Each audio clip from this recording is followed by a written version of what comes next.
شہید اکمل ابن محسن رضی کے لیے سورہ فاتحہ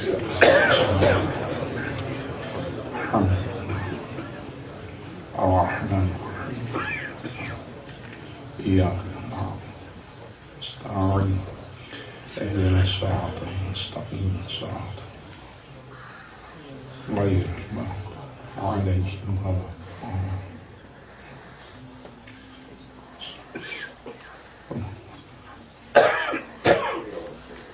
اللهم ارحمه واسكنه في فسيح جنتك واحشره مع حسين واولاد الحسين عليهم الصلاه والسلام. اعوذ بالله من الشيطان اللعين الرجيم. بسم الله الرحمن الرحيم. الحمد لله الذي لا يبلغ مدحته القائلون ولا يحصي نعماء اللاتون ولا يودي حقه المجتهدون الذي لا يدركه بعد الهمم ولا يناله غوث الفتن الذي ليس لصفته حد محدود ولا نعت موجود ولا جل ممدود ولا وقت معدود فطر الخلائق بقدرته ونشر الرياح برحمته وودد بالصخور ميدان أرضه ثم الصلاة والسلام على أشرف الأولين والآخرين خاتم النبيين الذي دنا فتدلى فكان قاب قوسين وأدنى حبيبنا وحبيب إله رب العالمين أبي القاسم محمد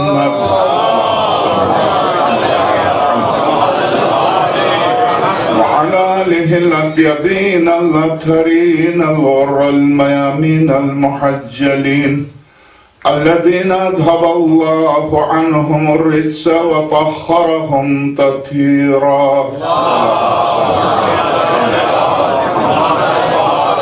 واللعنة الدائمة على أعدائهم أجمعين من أول يوم ظلمهم إلى لقاء يوم الدين وبعد فقد قال الحكيم بسم الله الرحمن الرحيم ولا تحسبن الذين قتلوا في سبيل الله أمواتا بل أحياء عند ربهم يرزقون فرحين بما آتاهم الله من فضله ويستبشرون بالذين لم يلحقوا بهم من خلفهم ألا خوف عليهم ولا هم يحزنون يستبشرون بنعمة من الله وفضل وأن الله لا يضيع أجر المؤمنين صلوات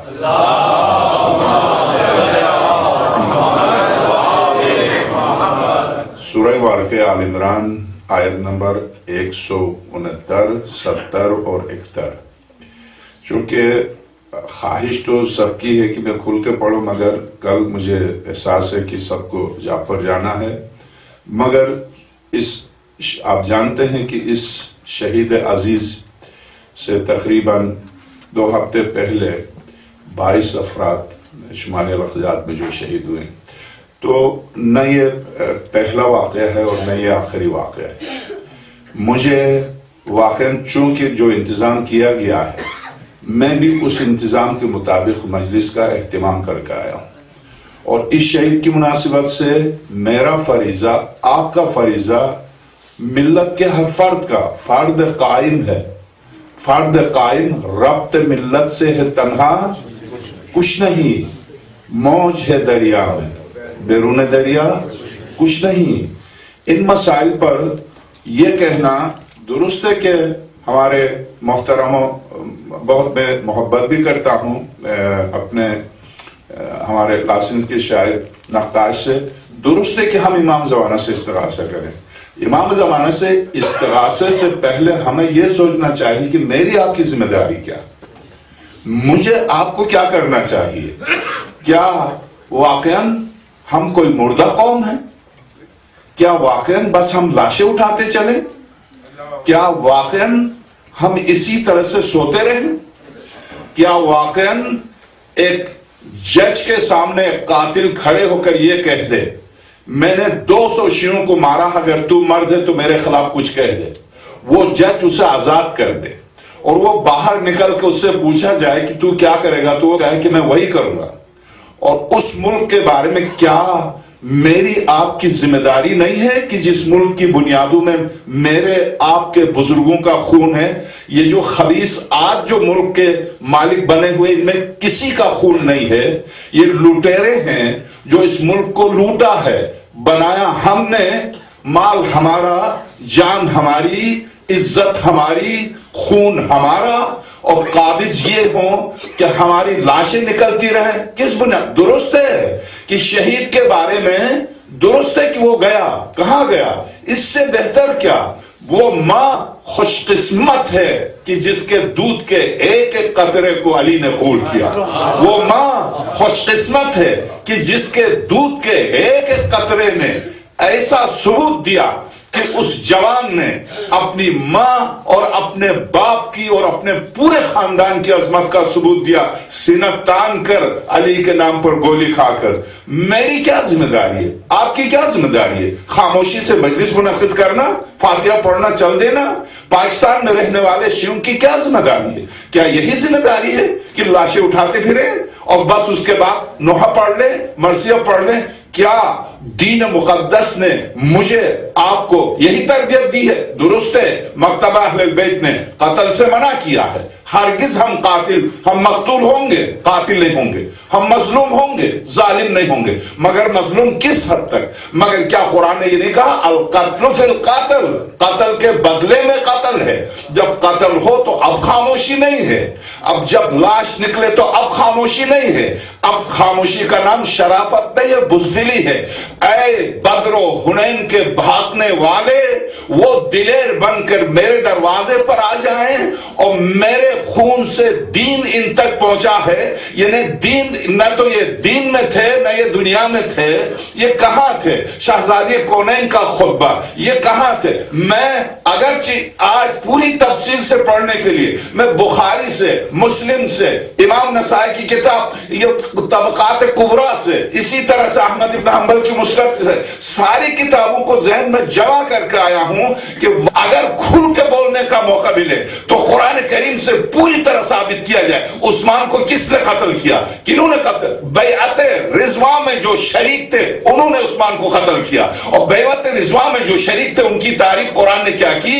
ہم پر الزام کیا ہے؟ ہم پر الزام یہ ہے کہ ہم قرآن کریم کو، اس قرآن کو، موجودہ قرآن کو ہم نہیں مانتے۔ ہم پر دوسرا الزام کیا ہے؟ ہم قرآن کریم کے بارے میں ہمارا عقیدہ یہ ہے کہ قرآن کریم شیعہ اس قرآن کو ناقص مانتے ہیں، مکمل نہیں مانتے، اس قرآن کو تحریف کے قائل ہیں، قرآن میں تحریف کے قائل ہیں، جبکہ امام امیر المومنین سے لے کر امام زمانہ روح اللہ الفدا تک ہر معصوم نے فرمایا کہ یہی قرآن جو میرے آپ کے پاس یہ قرآن مکمل و کامل و اکمل ہے۔ مکتبہ اہل بیت کے کسی مفسر نے آپ شیخ توسی سے، تبریسی سے، یعنی سن 600 سن 400 ہجری کے مفسرین سے لے کر آج تک جتنے مفسرین، تفسیر النظام، تفسیر نمونہ اور تفسیر نور، جتنی تفاسیر مکتبہ اہل بیت میں جو جدید ہیں یا تفاسیر قدیم، کسی تفسیر میں کسی مفسر نے قرآن، موجودہ قرآن کے بارے میں نہیں لکھا یہ قرآن ناقص ہے، نہیں لکھا۔ سارے مراجع متفق ہیں یہ قرآن مکمل ہے۔ ہاں اگر ہمارے پاس کوئی قرآن ہے تو پھر تم کیوں کہتے ہو تمہارے پاس کوئی قرآن ہے جو تمہارے امام زمانے لے کے آئیں گے؟ تو آئیے، یہ آپ کوئی بھی سنی تفسیر اٹھا کے دے گی، کوئی بھی تفسیر، کوئی بھی، میرے پاس یہ دور منصور ہے، جلال الدین سیوطی کی دور منصور ہے، اس میں کوئی بھی تفسیر، زمخشری کی تفسیر کشاف اٹھا کے دیکھیے، فخر الدین رازی کی تفسیر کبیر اٹھا کے دیکھیے، جلال الدین سیوطی کی یہ تفسیر اٹھا کے دیکھیے، خالصی کی تفسیر ظلال القرآن اٹھا کے دیکھیے۔ میں 100 تفاسیر سنت، اہل سنت کی 100 تفاسیر بتا دوں ایک ایک صفحے کے ساتھ، مگر چونکہ ایک شہید کی مجلس ہے اور وقت میرا بہت محدود ہے اس محدود وقت میں میرے پاس اتنا وقت نہیں کہ میں ایک ایک صفحے کو بتا دوں کہ سنی کس چیز کے قائل ہیں. قرآن کریم کے بارے میں لکھتے ہیں یہ ہے، میں صرف ایک تفسیر مثال کے طور پر پیش کر سکتا ہوں، وہ تحریف قرآن کے قائل ہیں. اور ہمارے ہاں ایک روایت ہے، وہ بھی بہار میں ایک روایت ہے اصول کافی میں، وہ روایت اس طرح سے قیلا کہا گیا ہے. ایک روایت وہی روایت بہار میں ہے، کیونکہ کلینی سن 300 ہجری کا ہے. کلینی ہی سے مجلسی سن 1100 ہجری کے، مجلسی نے کلینی ہی کے قول کو نقل کیا ہے. درست ایک روایت. آئیے میں ایک باواز بغیر صلوات دیجیے گا.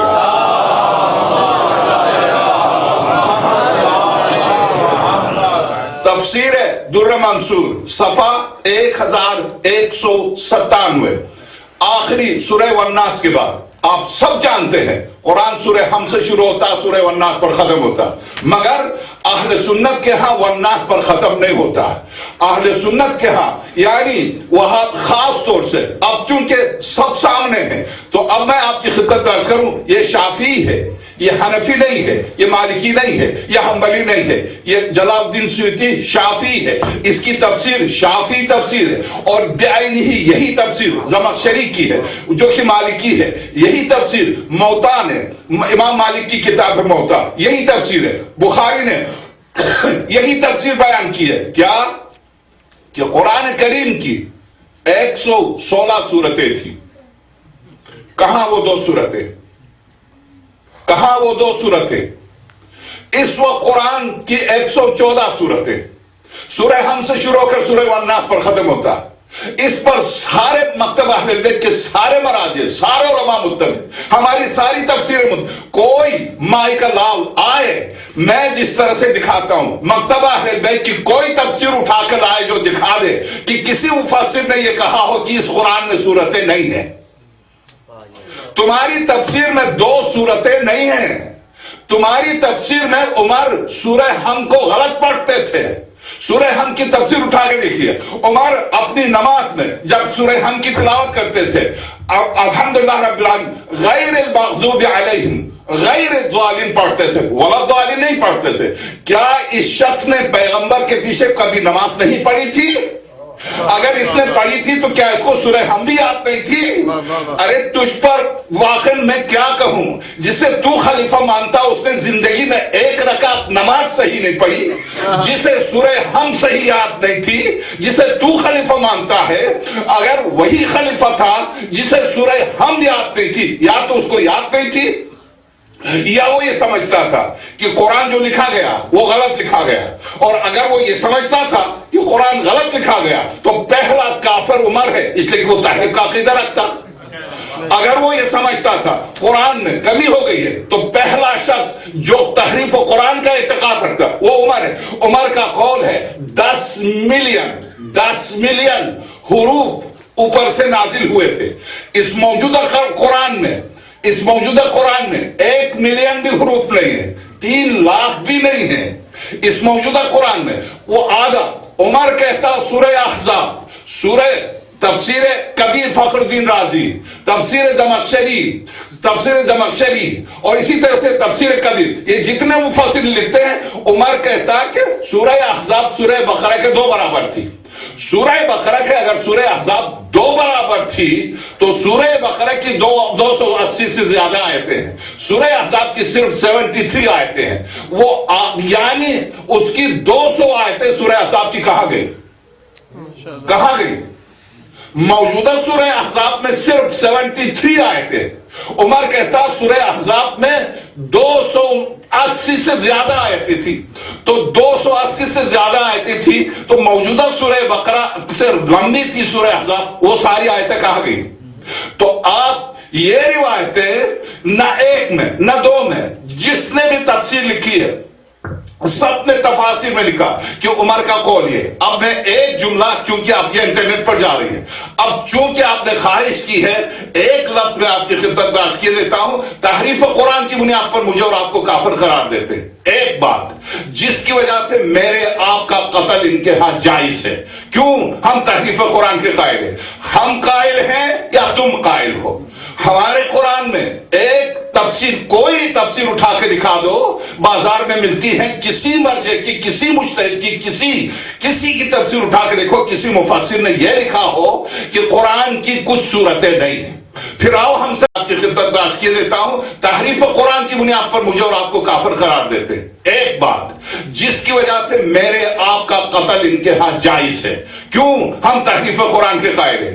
ہم قائل ہیں یا تم قائل ہو؟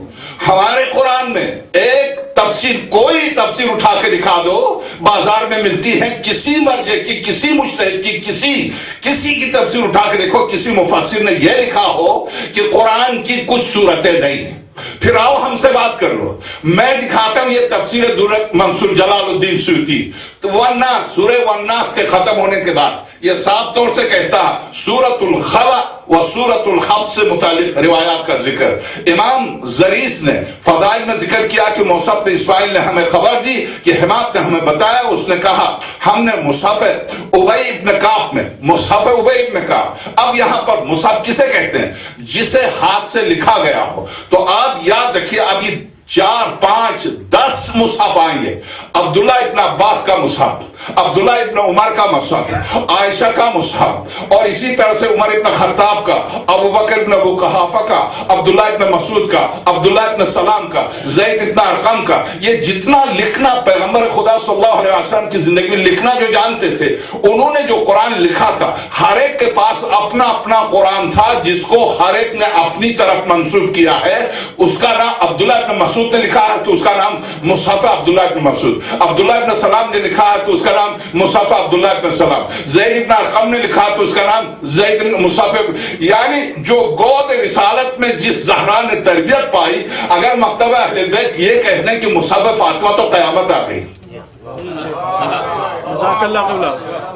قیامت آ گئی کہ ان کے پاس دوسرا قرآن ہے۔ تمہارے تو ہر ایک کے پاس دوسرا قرآن ہے، ہمارے پاس تو گود رسالت میں پڑھنے والوں کے پاس قرآن ہے جو سب کا قرآن ایک ہی ہے۔ تمہارے پاس تو ہر ایک کا قرآن۔ عبداللہ ابن مسعود کے مصحف میں قول اعوذ برب الناس اور قول اعوذ برب الفلق کو عبداللہ ابن مسعود کہتے تھے قرآن کا جز نہیں ہے، کہتے ہیں یہ قرآن کا جز نہیں۔ یہ تفسیر در منصور۔ ایک لفظ جھوٹ بولنے والے پر خدا کی لعنت، اور یہ جو مکتبہ اہل بیت کو آپ اپنی ذمہ داری کو محسوس کریں۔ سب سے پہلے میں مولوی کی حیثیت سے اپنی ذمہ داری کو محسوس کروں۔ صرف نعرے لگوانا، صرف مجلس پڑھ دی اور ملت کٹتی جائے۔ آئیے میں اس وقت، چونکہ یہ پوری مجلس پورے پاکستان میں جا رہی ہے، میں قوم سے، فوج سے، آخر میں شہزادی زینب سلام اللہ علیہا نے دربار شام میں یزید سے جو مخاطب ہو کے جو خطبہ دیا، وہی خطبہ، وہی جملے شہزادی کے، ولایت مآب کے وہی جملے، وارث زہرا و خاتم الانبیاء کے وہی جملے، میں اس وقت کا سربراہ جو یزید سے برا، اس وقت کا وزیر اعظم جو یزید سے برا، اس وقت کا چیف جسٹس جو یزید سے برا، اس وقت کا فوجی جنرل جو یزید سے برا، جو پاکستان پر حکومت کر رہے ہیں، یہ وہ خبیث ہیں جو مل کے حکومت کر رہے ہیں۔ اور جب ہماری لاشیں گرتی ہیں تو ان خبیثوں سے ایک چلا جاتا ہے، صرف جب قوم ملتی ہے تو ان کے حوصلے ٹھنڈے کر کے بس ہمارے پنجے پہنچنے والے ہیں۔ کہاں تمہارے پنجے؟ ہمارے فولادی پنجے پہنچنے والے۔ ایک پالا ہے جس کا نام وزیر داخلہ ہے، جو کراچی میں لاشیں نکلتی ہے تو فوراً وہاں جاتا اور وہاں جا کے مومنین سے کہتا بس آپ فکر نہیں کیجئے، ہمارے پنجے۔ تیرا کیا پنجہ ہے؟ تیری لکڑی کے بھی ہاتھ نہیں ہے، فولادی پنجے پہنچ گئے۔ کہاں تیرے فولادی پنجے؟ ہر روز لاشیں نکلتی، کہاں تیرے فولادی پنجے؟ نہیں، یہ سب ہمیں مل کے مار رہے۔ اب دنیا کے کسی جرنل کو، معاف کیجیے گا، میں آرمی کا احترام کرتا ہوں، مگر دنیا کے کسی جرنل کو ایسا ذلیل نہیں دیکھا کہ 7 سال تک بن لادن کو چھپا کے دنیا بھر کو دھوکہ دیا کہ ہمارے پاس نہیں ہے۔ کیا یہ ذلیل ترین شخص کس طرح سے، جب یہ گلگت کا واقعہ ہوا تو کارگل میں جو میرے ہمسائے، میرے گھر سے دیوار ملی ہوئی 5 لاشیں نکلی ہوئی، 5 لاشیں نکلی ہے۔